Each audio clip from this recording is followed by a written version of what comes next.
Good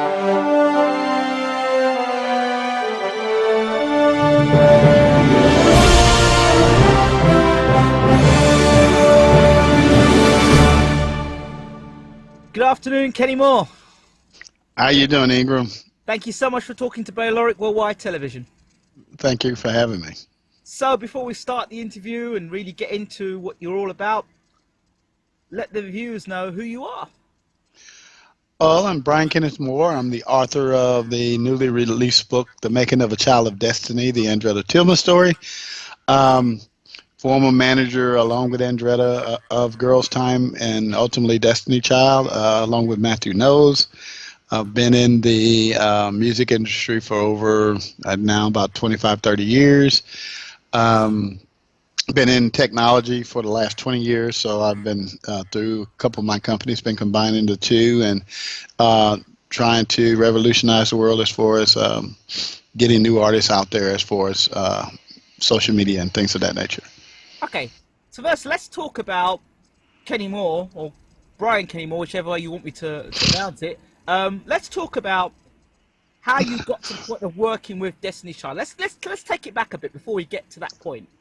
Let's talk about how you got into the music industry first. Well, I'm originally from Greenwood, Mississippi, born in Buffalo, New York, and while growing up in Greenwood, you know, it's the blues capital of the world. You know, we have just a few miles away, it's B.B. King. You know, we have Sam Cooke was started there, Ike Turner, and people like that. So music was always around us. And I had the privilege of, you know, when I used to leave football practice, of walking past a barbecue stand, and the guy's name was Willie Cobbs. And Willie Cobb was the original writer and creator of the song CC Rider.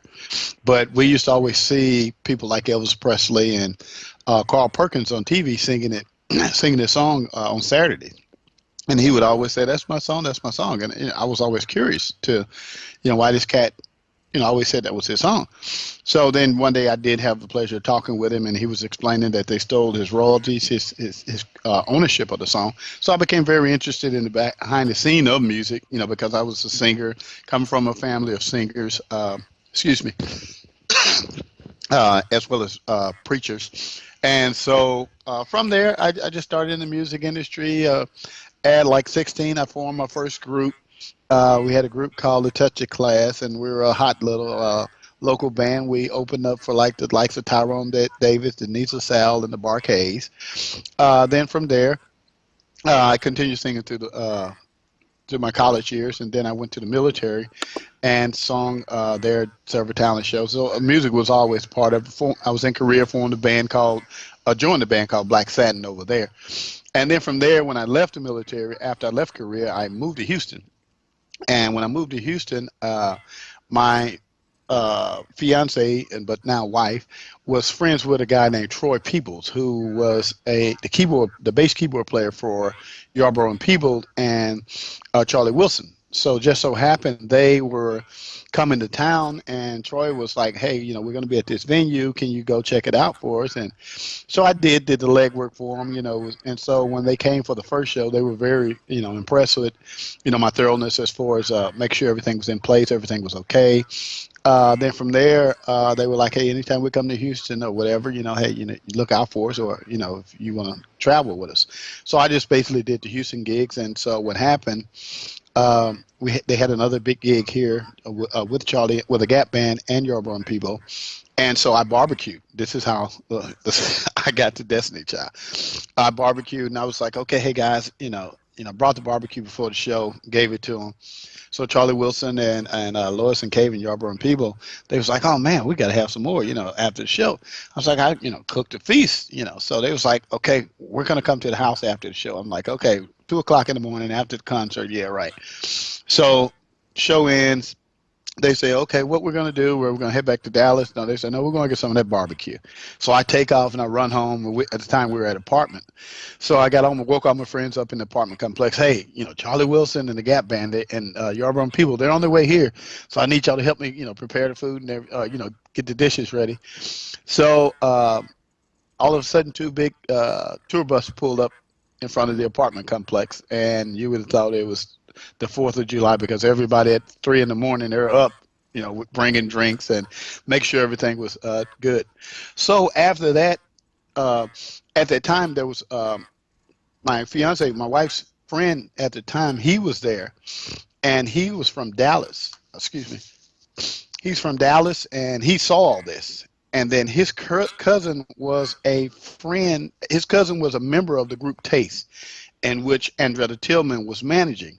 Right. So Charles Foley asked and said, and right now Charles is a big time fashion designer or stylist. Okay. So he he asked me, hey, would you meet with this lady because my cousin them need help. She need help managing my cousin. And I said, sure. So I go meet, and that was the first time I met Andretta. And from there, from the first time we met, we were like, okay, something about you, and we just hit it off. And then from there, she asked me to help manage Taste, which I agreed to. And as I started to help managing Taste, she said, well, I got a couple of other acts, and I really needed you to help me with, the one I think is more promising is this girls group I have. I said, okay. And she said, their name's Girl Time. I said, okay. So finally I went and met them. First time I ever met Beyonce. It was Kelly, it was Nikki, and then Nina, who were the dancers that ended up leaving the group first. Latavia and Ashley Davis at the time. It was not Latoya at the time. And so that's how I got introduced, and that's how I made my journey to from Mississippi to being a part of Girls Time, ultimately Destiny Child. Okay. Wow. Bit of a journey. Yeah. So obviously when you met Beyonce and all of them. How old were they then when you met them? B and Latavia were the youngest. They were like 9 or 10 year olds, and the other girls were 10, 11, ranging from 10, 11 to 12. So when you met them and you first started working with them, did you ever think at the time when you started working with them that, wow, one day they would end up being Destiny's Child and they'd have the fame, the recognition, and being one of the greatest girl bands of all time? I knew they were special, but Andretta had an insight that was undeniable. She knew it. It was like she knew even way back then. I mean, because everything she did and the way she had us working was to cultivate them for being something great. So she always knew, and she always told me they would be great. You just wait and see. Watch, we'll look 5 years from now and we'll laugh. And it came true. So, okay, we talk about Destiny's Child and how they are how they were, because obviously they've broken up now, disbanded for now. When they were, say, on the move, a lot of people would assume or think that Matthew Knowles was the man behind Destiny's Child. Tell me more about this.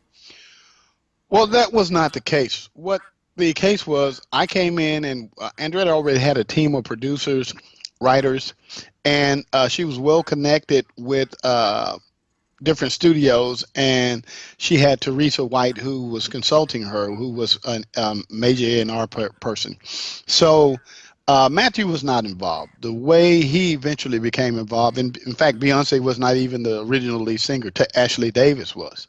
Okay. And what happened after we went to the plant recording studio, situation occurred, and Beyonce was given an opportunity to sing and to sing some lead, and she knocked it out the box. And from there, what happened was a lot of our focus turned from necessarily Tamar or Ashley being the lead singer to a multiple lead singer with Beyonce being featured.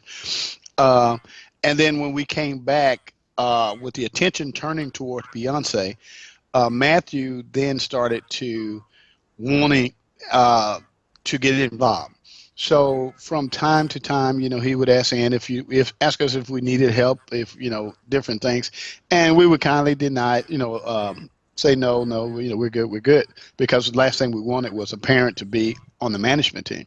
Right. But as we progressed and Beyonce became more of a focus and more of the lead singer after Ashley left the group, he then started to maneuver his way tried to get onto the management team, ultimately with threats of removing Beyonce he was able, we had to agree to let him be a part of the management team, which started, as a minimal capacity, then to ultimately where, we moved the rehearsals and everything from Andretta's house to his house, and just let him and Lonnie, who's the producer, and um, David Brewer, who's the vocal coach, work with him over there at his house. So it appeared, if all appearance, it would appear that he was more of a part of management because the rehearsals was at his house, but all the business was still happening at Andretta's, and she and I was handling that as far as uh, talking to the record labels, getting the record deals, and things of that nature,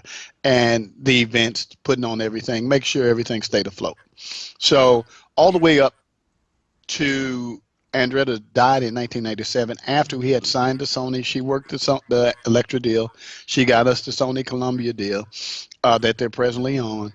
And after her death and some things happening that I found I could no longer be a part of it, I walked away, and Matthew then took over the group.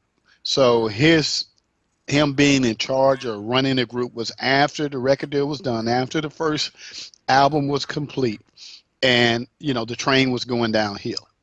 Then he took over, and I must say, after he took over, he did a great job afterwards. But if we hadn't have done the legwork and Andretta hadn't have got us the deal, there would be no Destiny Child, there would be no, Beyonce. Wow. So why is it that Andretta Tillman doesn't really get the credit that she deserves until this book has now been released? Originally, that's the funny thing, and that's the only reason, one of the reasons I wrote the book, because originally, I had no problem with it because they were giving her credit. They were, even on when they won their first award, the Soul Train Award, they were like, "We'd like to dedicate this, to Andretta Tillman." But I don't know if it's vanity or arrogance kicked in or whatever. Just my opinion, and to where Matthew or the powers that are around Destiny Child just felt that I needed to take full credit for everything, because now it sounds like, if you listen to some of the stories they tell, that Beyonce and Latavia got together at 9 and decided they wanted to create a group, when they found Kelly and told their mom and dad they wanted to be a group, and that's how they were formed. And that's just a blatant outright lie. Right.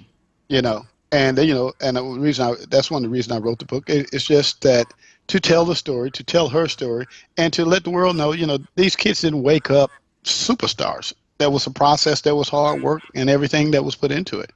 And this fairy tale of going from waking up and starting to sing and becoming the biggest star in the world, that didn't happen. That was a lot of work, there was a lot of sacrifice. A lot of people paid great prices for them to be there, and that's what I wanted to be known. So it's all you're actually saying. Basically, it's an illusion that's been put out there for a lot of people aspiring to be stars in the music industry. That it's a lot of hard work, a lot of lead work that gets you there, not just turning up singing a song and becoming a Yeah. star overnight.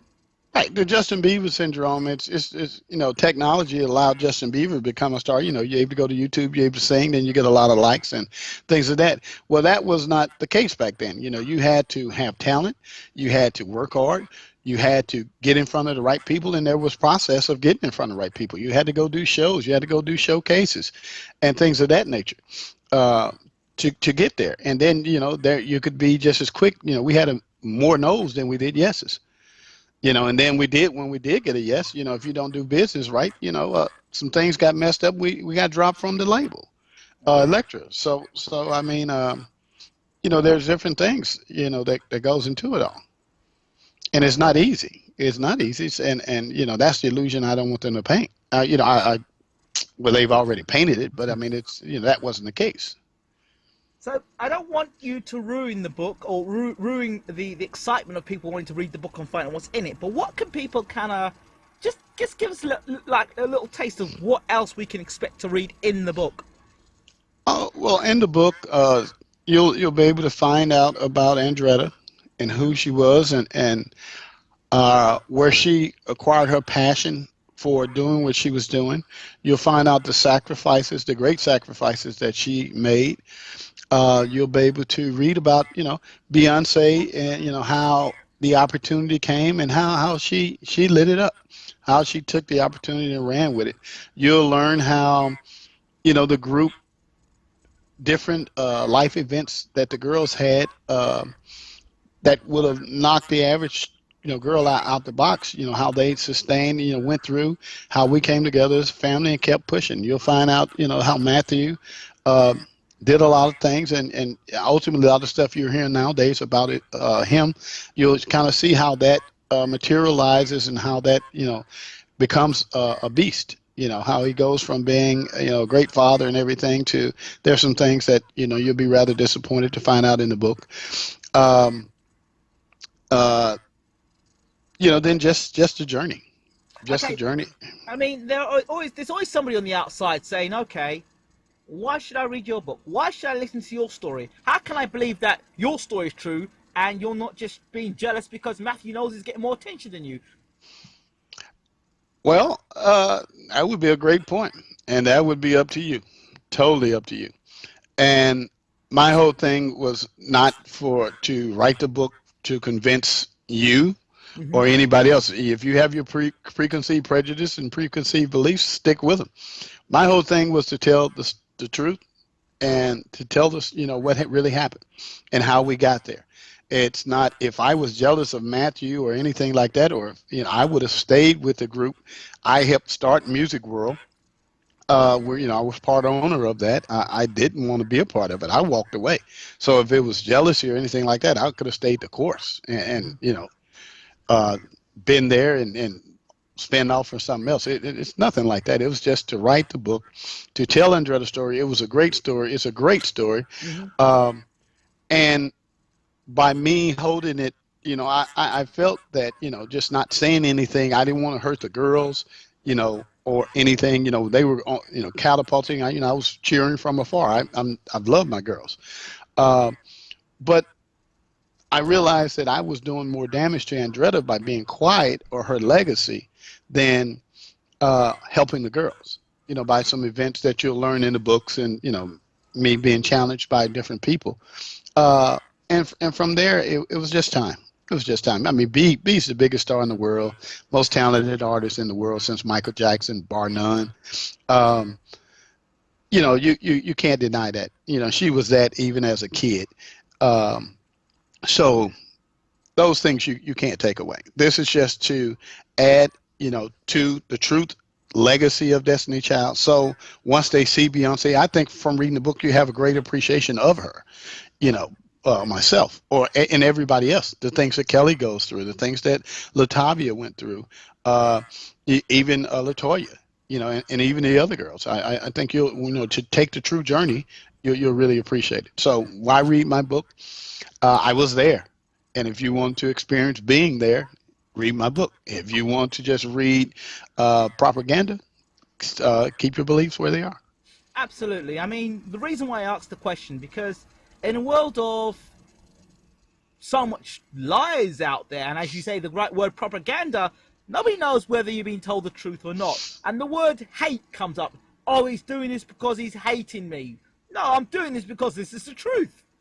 This is true. This is true. This is the truth. So when I ask you that question, I'm asking a question that anybody that was in a position like I'm in now to ask you would ask. Why should I Right. read your book? Because, well, if Matthew Knowles decides to write a book tomorrow and say, well, you know what, he's actually lying. If I'm reading this book now, if I pick up this book today and start reading it, and I were to, would I be able to trace things back and go through maybe Google to trace back events, to look back and say, okay, this happened here. I can go and trace that back via YouTube, or trace that back via some Google. What could I do those things? Yes, well, and that's the funny thing about it. Some of the feedback I've received was from people that's read the book, and as they're reading the book, they go back to Wikipedia and to Google, and pull up these events, pull up these people that is mentioned in the book. And one thing that the book does, it methodically explains what happened, and it's not like my word against Matthew. It's people there. It's these were people that were there. These was events that occurred. Not like I can go just say, well, Matthew said this, and this is my word against Matthew. I didn't want to write the book where it was the he say, me against that. It was just telling the truth, telling the story. And the story, there were other people that were there. Some people, my consideration, have been silenced for whatever reasons, not to, mention Andretta or her contributions. But I have nothing to do with that. Like I say, I think it's a great story. It was a story that, had to be told. I'm happy, that God, allowed me to be there to experience it and to be able to tell it. So, I mean, the naysayers are going to say what they're going to say. They're going to Anyway, come and, yeah. so what inspired you to release the book now in 2014? Why didn't you do it, the year after Andretta Andretta's died. son? Yeah, exactly. Why didn't you do it then? Well, believe it or not, I wrote the outline for the book like in 2001, 2002, after I Right. had finally gotten over um, dealing with her death and moving on with my life. Right. And over the years, there were some events that happened. So, I'm sitting, I'm happy, my son's playing football and got a new daughter. So everything is perfect for me. So I'm thinking, but I encountered members of the group. I encountered Latoya on a happenstance at a place. And after talking with her mom, we had a discussion, and basically I, was asked, hey, what are you going to do? You hear all these lies that Matthew's telling, and they're telling about, he did everything when Andretta did everything. And I was like, well, hey, one day I'll do something. Then I left it at that. Then I ran into Tamar Davis. She came and we had a proposition for me, and we talked, and it was pretty much down those same lines. And so it kept coming back like that. Then finally, um, after about 10 years, I hadn't seen her sons, Andretta's sons, and we ran into them. And then we went back to like old days, having our barbecues, and they got like 6 kids, between the two. And one day, we were just talking, and the oldest was like, hey, you're the only somebody that can tell my mom's story. You're the only somebody that was there, that I know was there, that knows the truth about what really happened. You hear all these lies, they're saying things of that nature. I said, yeah. And, and I kind of left it at that. Then a few years earlier, they did a deposition in which they came and, asked me some questions about the lawsuit of Andretta Estate. And I kind of helped them out with that. And then, of course, made a couple of things, statements with that. But after all that, it was one evening, I was talking with David. David had flew from Germany here, and he, was talking about his book. He's writing a book, and he was like, "Hey, I need to talk to you to make sure my facts are straight, and all this." And I'm like, "Okay, David Brewer, I'm talking about." Right. And so then from there, um, I was sitting talking, and I told him, and he asked me the question. He said, "Why have you not ever said anything? You walked away. Why you never said anything?" And I told him, I said, well, first off, when Beyonce was about 11, 12, I used to take her to the plant in San Sausalito. And one time Tina was just bawling. She was crying. And she didn't want Beyonce to go, and telling Beyonce, I'll work harder, I'll do this. You don't have to do this. And B was like, Mama, I want to. And it was such a touching scene that, I walked over to Tina. I said, Tina, I said, hey, as long as I'm alive and I can control it, I will never let anybody hurt Beyonce. I promise you that. And because I promised her that, meaning it, to the average person, it wouldn't have meant anything. But to me, I'm an old country guy, and my word is my bond. It meant a lot to me. And so for that reason, I never said anything. And then and I told David that at that night. And then her son and mine said, well, you protecting them. But what about what is, what about you protecting them? Have you thought about what your silence is doing to us? I looked, I said, what? By you being silent, nobody will know about my mom. Nobody ever know about my mom's contribution, because you want to keep, a promise that you made to Tina or on Beyonce. So from there, I did a lot of soul searching, and then I started to write. I put together an excellent team to assist me in writing it. Um, and they made the journey fun. I was able to, relive a lot of stuff and get a lot of stuff. There was a lot of healing that ended up happening to me through the telling of the story, because there was still some anger I had from, doing everything, and then losing her so early, right on the cusp of greatness. Everything, we wanted. It's kind of like the Lynn Bias story.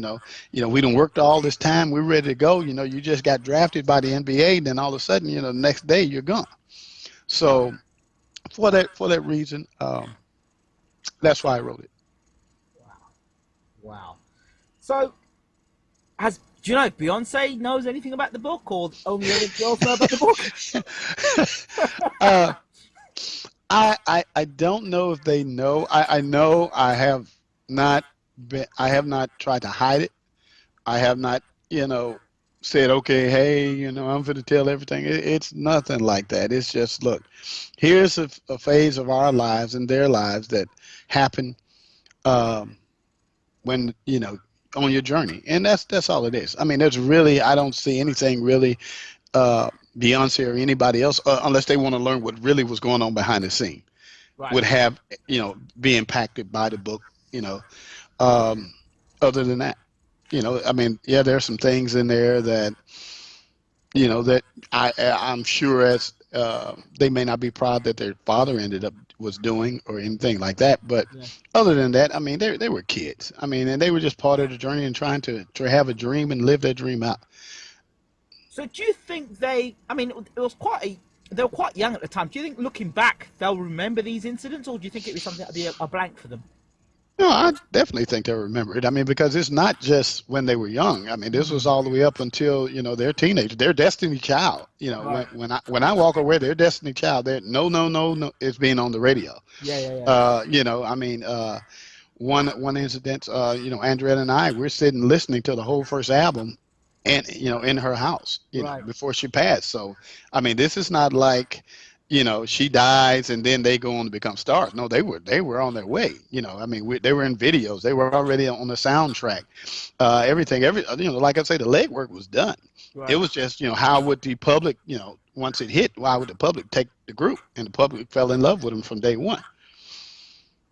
So I mean, it was not like, hey, uh, you died, and then and Matthew took over and said, okay, I'm going to go do all these things. No, we Beyonce, all of them were doing videos and different things. Um, they were already on the soundtrack of the Men in Black. All that was during Andretta's time. That's not, something that happened. She was dead before then, and Matthew had set all this up. That was all Andretta. Right. Right. So, looking on now, we're in 2014, and in 2013, there's been a lot of stuff coming out with maybe Matthew Knowles being sued, and Beyonce, lots of libels and stuff. What are your thoughts about this? I know that's not how we um, we set things up. I mean, we had our own producers and things of that nature. I have to believe that, once money kicks in, and you become an icon or a brand, you're going to do certain things to keep that brand in clean, Right. or keep it going. Uh, I would like to think that, B is still my B, is what I used to call her.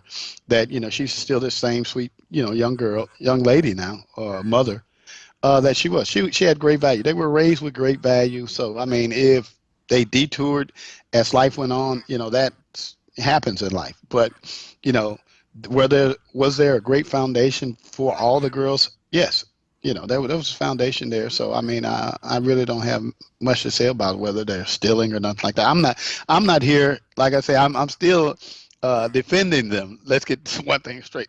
I'm still going to defend them when it comes to that point. But Right. just telling Andretta story is just the early part. I'm just telling what happened in the early part when we were there. But I'm not going to sit and criticize them. Hey, I'm not looking to destroy what we created. Right. So. Matthew Knowles. Let's go back to him. And how would he view what's been written in this book about him? I think it would be enlightening to him. I think it would be enlightening, and for him, yeah, I think it'll allow him to do a lot of soul searching because a lot of times you do things in life, and at the time you think they're the best thing for the situation, and then you look back and you realize that you did a lot of damage, and a lot of time you're not able to go back and say, hey, I'm sorry. So I think he'll do a lot of soul searching. I think people will find out um, what they've heard, but that you'll kind of see it manifest itself, uh, through our eyes, through our journey, because to see some of those things firsthand, and you know, uh, I don't want to give away stuff in the book, but Absolutely. yeah, see stuff firsthand, and then cover it up or do whatever you got to do. I think it'll he'll be mad as hell. you, you know, he'll be mad as hell that it gets out. But hey, Are we liable to, are we going to be in store to see you in court with Matthew Knowles, anything like that? I hope not, because like I say, it was the truth. But once you're trying to protect a brand, That's my point. yeah, once you're trying to protect the brand, you're going to go and do what you got to do. And I've been well advised by my attorney with writing the book and everything. So if something that happened, we're prepared. As I was so scrutinized with before. Hey, do you have documentation to prove this? Do you have Yeah. documentation? So one thing that was great, Andretta, we'd always share documents. Anytime we got a contract from anybody we dealt with, we had copies. Even her contract, when ultimately she agreed to allow Matthew to become lead manager right before her death. Copies of all that. So I mean, if it goes to court, I think then the world will be able to see really, because once it's a liable suit, it's not like I'm suing you like her estate sued him. If he comes say I'm lying, and it's a liable suit, then all's to the wall. I got to defend myself. He's got to defend what he's saying, and then I think a lot of people, a whole lot of people that's been wanting to have an opportunity to say the truth. Uh, even though, and they've been reaching out to me, even doing the book. Had to keep all their pieces out. I think they'll be looking forward to stating what really happened. So I like it. It's. I'm hoping that don't happen, but I mean, I'm prepared. So, okay, now the book's been released. Can you tell us a bit more about how things have been going in terms of the book and? It's gaining momentum. I had been advised by a good friend of mine to who's big in the media world to kind of, hey, take it, let it do an upswell, let the people get it, and that's what we're doing. And the feedback we're getting is just phenomenal. um, and I mean, just to have people calling out, Andretta, oh, Andretta was this, or her husband Dwight, oh my God, just to hear those names, and Matthew, Lonnie, just to hear my old team name, and they're asking questions about it. That's all I wanted to do. This is what really happened. This is how it was. And I want to say, you said Matthew earlier. Matthew did an excellent job. Let me tell you, he did an excellent job, and I was very sad that B decided to move forward with other management as well as Kelly, but I was very proud of the job he did once he took the lead. My only thing, like I said, writing this book is just to say, okay, hey, this is how we got here. After that, he can tell his story. Tell your story from here, but we can't leave out the foundation, and that's why The you book have the happened. book. The book happened, yeah. So, in terms of Andretta's family and your family, how have they responded to obviously the book that's out? How do they feel? What's the feedback you've got from those closest to you? Oh, the ones closest to me, well, first off, they couldn't believe I could do it. They're always the ones, aren't they? They're always like, Yeah, you can't do it. You can't do it. yeah, they're the ones that are like, well, you can't do it. And then initially, I always use my father. He's a minister, Reverend B.T. Moore from Mississippi. Right. And I always use him as a sounding board. So I said, well, I called him and I said, hey, Dad, I want you to know I wrote a book. He said, okay, that's nice. I said, I said, yeah. He said, what's it about? I said, well, I was just, telling the story. You remember I told you that, I had this girls group and Beyonce was in it. He said, yeah, you wrote a book about that? I said, yeah. He said, okay, I got to go. And he hung up. That's family for you. Always by And your side, cheering so you he on. so he hung up. But then the other thing was just the other day he called after. I guess people are like, hey, your son wrote this book. Yeah. He called me and I was like, hey, Dad, what's up? He said, hey, I ain't received my book. I was like, what? Yeah, have you sent my book yet? I was like, oh, you want one? Okay, yeah, it's on the way. So, but her family, and I just want to tell this story. I love my daddy. Yeah. Um, Her family and all of my friends have been just great Right. with it. And like I say, it. A lot of them, they've been around me for years and they knew of the story, but Okay. I never talked about it. I never elaborated. I wouldn't even let my son go to school and tell people that I used to work with Beyonce. Right. I truly wanted, to go ahead and go my separate way and have my separate life. Um, Even though I was proud of what we had done. But the response have been great. Her sons have been great. Her family, the family from Tyler and everything, they're ecstatic. And, of course, you have those people that love Beyonce, through and through. And, first question, one of them asked me was, why did you write this book? Why did you do this? What's wrong with you? I'm like, okay. And, how do you respond to that? What's wrong with me? Why did I write it? I've been asked those questions, but not what's wrong with me. Um, but you have those people that are loyal to Beyonce, and it's not a shade on B at all. It's, if anything, you're going to appreciate the sacrifice that these girls made more, because you'll know of their struggle. I mean, it wasn't just a Star Search loss. I mean, man, we had plenty of heartbreaks. Trust me. And we had plenty of triumphs. Right. And the hard work is undeniable. The girls worked their tails off. They worked their tails off, and that's one of the main things I want people to get from the book. Hmm. It's not an easy road. Beyonce did not wake up Beyonce. Beyonce worked to become Beyonce. Her name, she was Beyonce Knowles, then she became Beyonce by her hard work. And that girl and all the girls worked their butts off. So I mean, let's get that clear. And they deserve everything they had. Wow. Wow. In a when you obviously know about the X Factor, Okay. right? Yeah, I said, yeah, Kelly's on there. Yeah. So when you look at shows like that, and then you look at how Child was created, I mean, the parallels in terms of creating a girls group on something like X Factor, and then the way that you guys have done it. Tell us Well, a bit more well, from your viewpoint.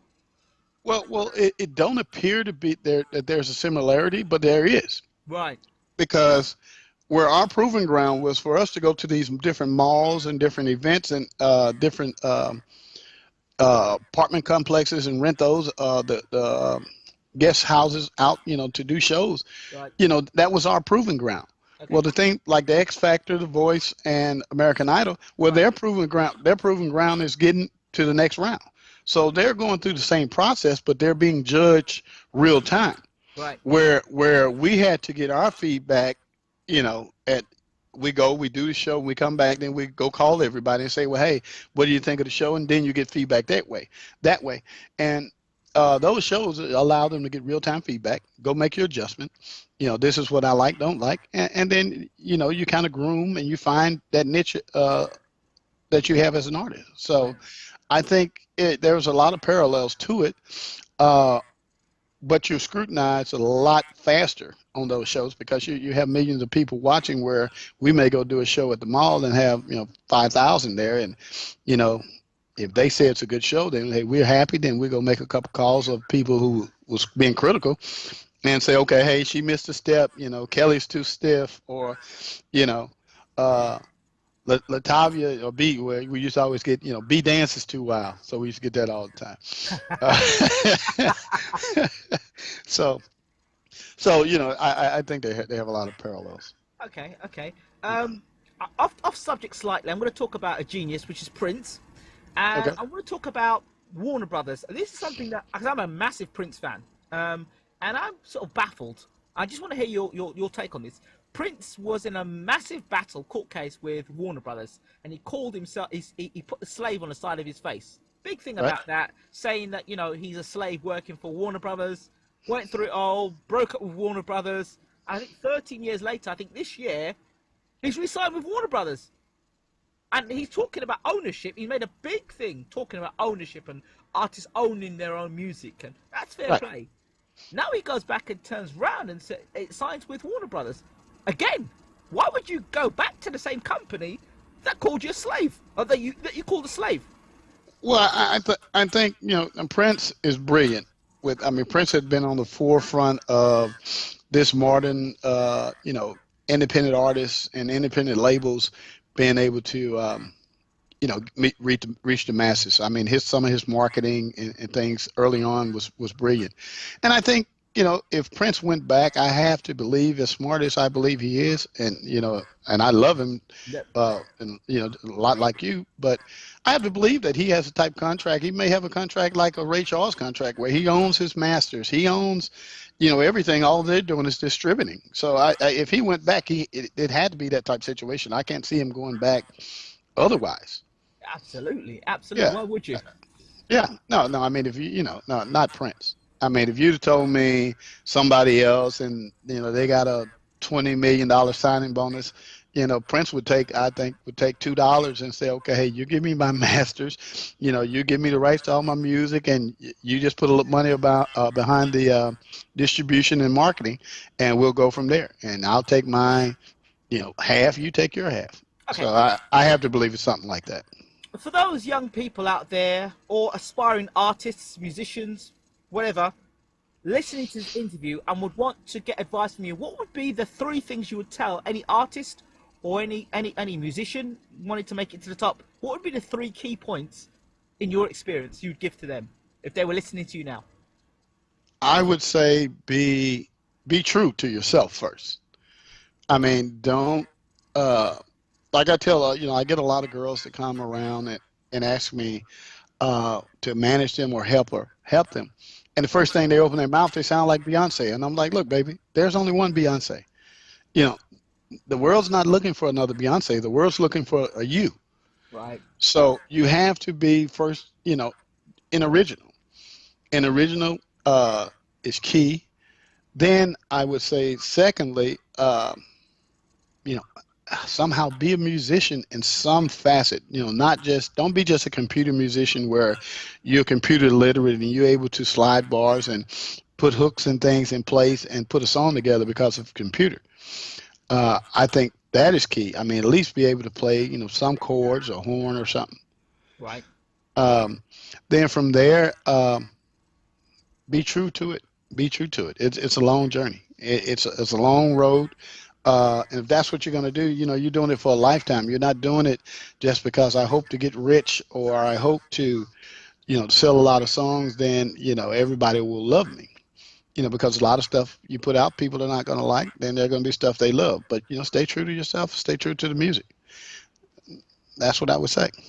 Okay. And in closing in this interview, obviously, we're talking about the book. People want to know, where can I get this book? So where can we get the book, Kenny? You can get the book at Amazon.com. You can get it now at Barnes & Noble, any local bookstore now in the U.S. You can get it there as well. And anywhere Ingram Distribution distributes. Okay, good. And in terms of contacting you, is there a way people can contact you if they wanted to be guided through music industry or? Yes, you can reach out to us. We have Dusic.net. We're in fact on Dusic.net. We're looking for producers, artists, and musicians. So you can go in there, leave your information.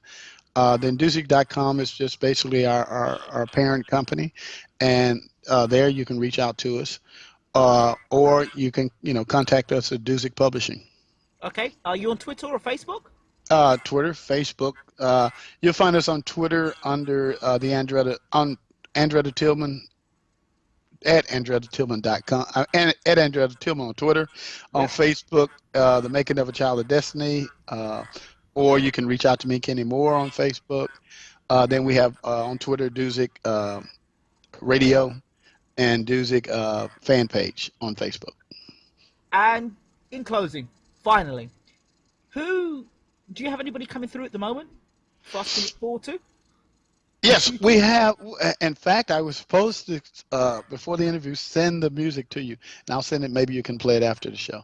Okay. We have a great artist named Physique.